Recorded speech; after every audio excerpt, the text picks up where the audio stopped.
How does a kid from a small town on the north coast of Puerto Rico, literally a guy who used to bag groceries at a local supermarket, break absolutely every single music industry rule to become the biggest pop star on the planet? Well, today we're jumping right into this explainer to decode the conejo malo phenomenon.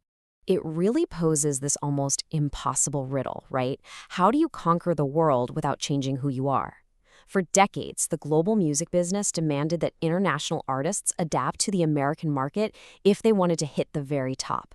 But Bad Bunny? He achieved a global ascent by doing the exact opposite.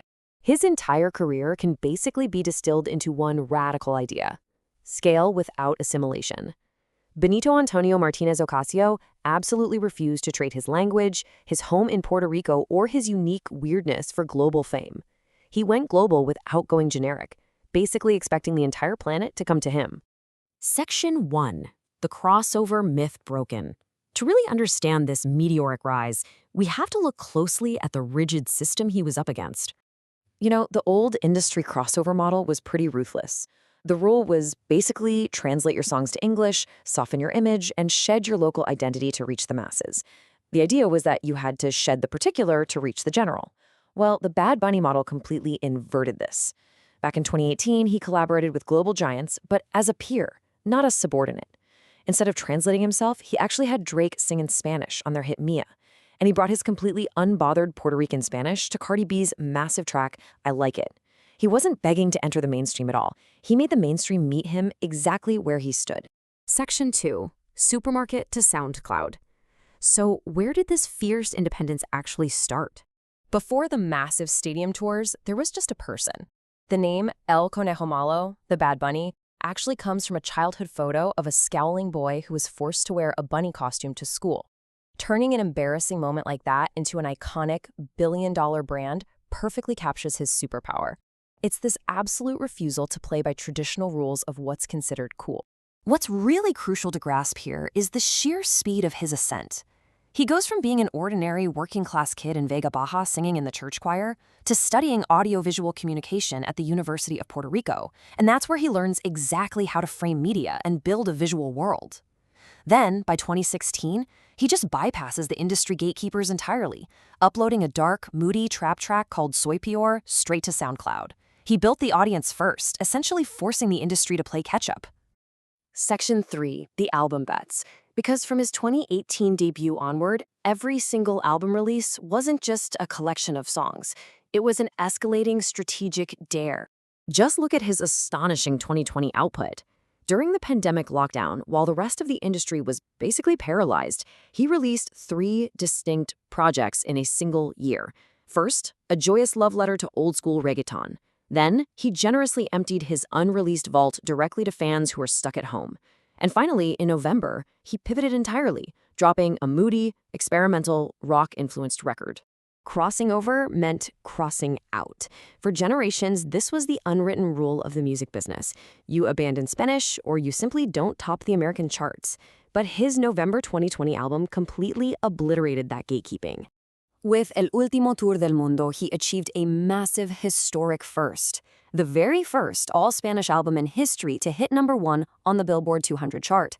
He planted his flag at the absolute peak of the American mainstream, and he didn't compromise an inch of his identity to do it. This incredible momentum led to his coronation in 2022, Un Verano Sin Ti. This sprawling summer album absolutely owned the world. It broke global touring records and just kept returning to the top of the charts over and over again. But what's truly mind-blowing is what he placed right smack in the middle of this massive, sunny pop record, the track El Apagón. He used his huge commercial triumph to release a furious documentary-style music video exposing the displacement of Puerto Ricans and the failures of the island's power grid. He put his homeland struggles right at the center of his biggest global success. But that raises a really fascinating question. What happens when you achieve total ubiquity? When you are literally the most streamed artist on the planet, everywhere, all the time? Let's step into the darker, more fame-weary era of his career. His answer was his 2023 release, Nadie sabe lo que va a pasar mañana. This was the Backlash album. Instead of serving up another warm crowd pleaser, he gave us a defensive, trap-heavy reckoning with mega fame. It was a brutally honest and prickly record that, frankly, alienated some fans, mostly because it truthfully captured the isolating, paranoid toll of total success. He absolutely refused to fake a contentment he didn't feel. Section 4. A cultural revolution. If we step back from the chronological timeline for a second, we can see how he was actively dismantling rigid cultural expectations all along the way. He wasn't just breaking streaming records, he was breaking paradigms. First, by winning entirely in Spanish, permanently changing the global music business. Second, by completely dismantling the rigid machismo of Latin trap. The biggest star in the genre boldly wore skirts, painted his nails, and embraced gender-fluid fashion, challenging norms without ever losing his audience's respect. Third, he constantly amplified Puerto Rican politics, even physically joining the 2019 protests that ousted the island's governor. And fourth, he achieved multidimensional success, seamlessly crossing over into WWE wrestling, major Hollywood films, and high fashion. A total game changer. Section 5. The historic peak. This brings us to his incredible 2025 and 2026 run, where he ties everything right back to his roots. After the exhaustion of mega fame, he went home. In 2025, he released Debí tirar más fotos.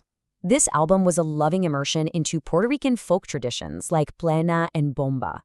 It was a beautiful return to the music of his grandparents, functioning as this massive act of cultural preservation on a global platform. He used his unprecedented reach to center the deepest, most localized sounds of his island.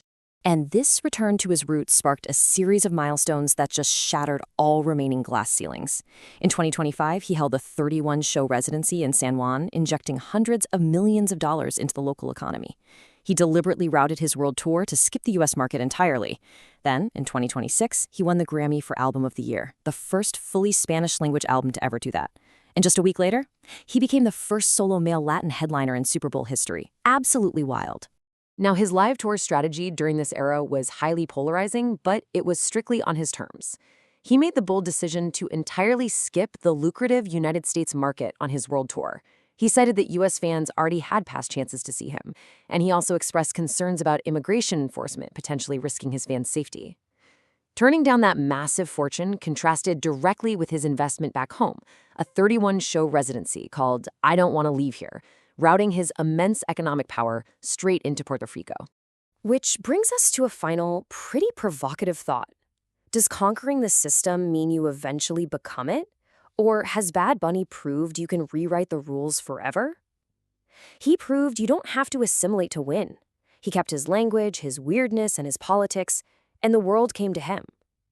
Thank you for joining me for this explainer. His legacy is still unfinished, and it has undoubtedly changed how we look at the global music industry forever.